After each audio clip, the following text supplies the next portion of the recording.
আপনার স্ক্রিনে এখন যে মহিলাটার ফটো দেখতে পাচ্ছেন এর নাম হচ্ছে ম্যারিয়ান বেভিন। ম্যারিয়ান পৃথিবীর সবচেয়ে কুশ্রী মহিলা। এটা আমার কথা না, ম্যারিয়ানকে স্যাডলি এই টাইটেলটা দেয়া হয়েছিল 1900-এ। আর এই গল্পটা হচ্ছে ম্যারিয়ান বেভিনের গল্প। ম্যারিয়ান বেভিন জন্মগ্রহণ করেছিল লন্ডনে 1874-এ, আর ও জন্মগ্রহণ করেছে একটা মিডল ক্লাস ফ্যামিলিতে। 1894-এ ম্যারিয়ান তার গ্রাজুয়েশন শেষ করে একটা নার্সও হয়েছিল।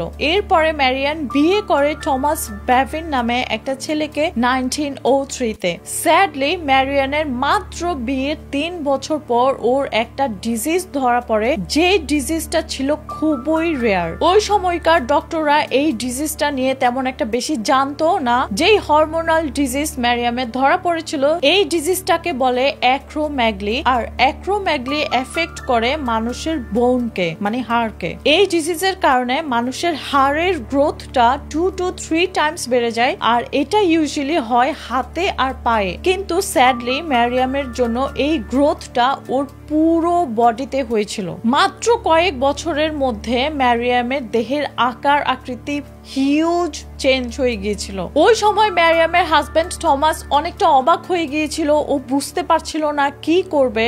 ম্যারিয়ামের হাজবেন্ড টমাস ছিল খুবই ভালো মানুষ, আর ও সত্যিকারের অর্থে ম্যারিয়ামকে লাভ করত, যেই কারণে ও সব সময় ম্যারিয়ামের সাথেই ছিল। কিন্তু ম্যারিয়ামের কপালে এই সুখটাও বেশি দিন ছিল না। 1914-এ ম্যারিয়ামের হাজবেন্ড টমাস স্ট্রোক করে মারা যায়। এর মধ্যে ম্যারিয়াম আর টমাসের কিন্তু 4টা ছেলে মেয়ে হয়েছিল। তার মানে ম্যারিয়ামের হাজবেন্ড যখন মারা যায়, তখন ম্যারিয়ামের উপর দায়িত্ব হয়ে গিয়েছে ওর এই 4টা ছেলে মেয়ের লুক আফটার করা। ম্যারিয়ামের যে ডিজিজটা ছিল, এর কারণে ওর দেহের আকৃতি যেরকম হয়ে গিয়েছিল, তার কারণে ওকে ওর কাজ থেকেও ছেড়ে দিয়েছিল। ওই সময় ম্যারিয়ামের কাছে অন্য কোনো উপায় ছিল না টাকা পয়সা ইনকাম করার। এরপর ম্যারিয়াম চিন্তা করলো ওর যে রেয়ার ডিজিজটা আছে, আর যার কারণে তার আকৃতি যেরকম হয়েছে, সেই কারণে সে একটা কন্টেস্ট পার্টিসিপেট করেছে। আর মনে করেছিল এই কন্টেস্টে পার্টিসিপেট করে ও কোনো টাকা পয়সা পাবে, আর যেটা দিয়ে সে তার ছেলে মেয়ের কাজে লাগাতে পারবে। আর কন্টেস্টটা কি ছিল?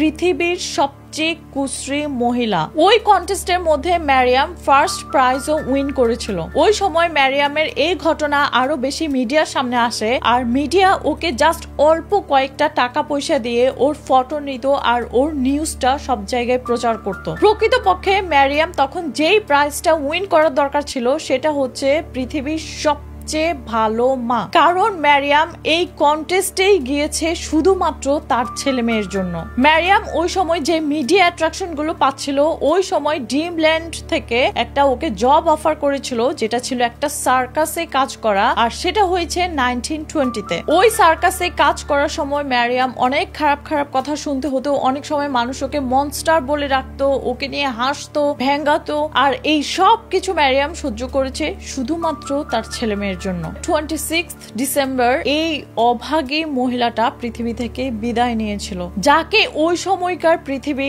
নাম দিয়েছিল পৃথিবীর সবচেয়ে কুশ্রী মহিলা। সে ছিল আসলে তখনকার পৃথিবীর সবচেয়ে ভালো মা। তো আমার আজকের গল্পটা খুবই ডিফারেন্ট, আর আমার কাছে খুবই ইন্টারেস্টিং লেগেছে। আমি ভাবলাম এই গল্পটা আপনাদের সবার সাথে অবশ্যই শেয়ার করা উচিত। মা তো মাই, সে যত বিশ্রী হোক, যত সুন্দর হোক, তার ছেলে মেয়ের জন্য সে মানুষের কাছে হাসার পাত্র হয়েছে, তবুও তার ছেলে মেয়ের জন্য সে সবকিছু স্যাক্রিফাইস করেছে। তো আমার গল্পটা ভালো লাগলে শেয়ার করবেন। আমার পেজে নতুন হলে পেজটা লাইক এন্ড ফলো করবেন। আমার একটা ইউটিউব চ্যানেল আছে, যার নাম হচ্ছে শবনম ব্লগস।